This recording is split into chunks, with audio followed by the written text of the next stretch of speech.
1 രൂപയുടെ പോലും വിലയില്ല. ഇങ്ങനെ പലരും പലരെക്കുറിച്ചും പറഞ്ഞു കേട്ടിട്ടുണ്ട്. 1 രൂപയ്ക്ക് എന്ത് വാങ്ങാൻ പറ്റുമല്ലേ? ഒരു പൊതി കപ്പലണ്ടി പോലും കിട്ടില്ല. എന്നാൽ പൊതിക്കും പാക്കറ്റിനും പെട്ടിക്കുമൊക്കെ പകരം സാഷ എന്നറിയപ്പെടുന്ന കുഞ്ഞൻ പൗച്ചിൽ ഷാമ്പുവും ഹെയർ ഓയിലുമൊക്കെ എത്താൻ തുടങ്ങിയപ്പോൾ 1 രൂപയ്ക്കും ഒരു നിലയും വിലയുമൊക്കെയായി. 1 രൂപയ്ക്ക് ഷാമ്പു, 1 രൂപയ്ക്ക് കോഫി പൗഡർ. ഒരു പാക്കറ്റ് എന്നതിനേക്കാൾ ഇന്ത്യയിലെ റൂറൽ മാർക്കറ്റിലേക്കുള്ള ഏറ്റവും നിർണായകമായ ഒരു ചുവടുവെപ്പായിരുന്നു അത്. ഗ്രാമങ്ങളിൽ ദിവസക്കൂലിക്ക് പണിയെടുക്കുന്നവരെ കൂടി കസ്റ്റമർ ബേസിൽ കൂട്ടിച്ചേർത്ത ഒരു മാർക്കറ്റിംഗ് തന്ത്രം.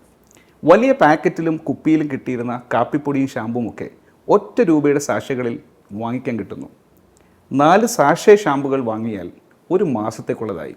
ആവശ്യത്തിന് മാത്രം പൊട്ടിച്ചെടുത്ത് ഉപയോഗിച്ചാൽ മതി. ഒപ്പം എവിടേക്കെങ്കിലും കൊണ്ടുപോകുമ്പോൾ ബാഗിൽ വലിയ കുപ്പിയോ പെട്ടിയോ ഒന്നും കുത്തി നിറക്കേണ്ടതില്ല.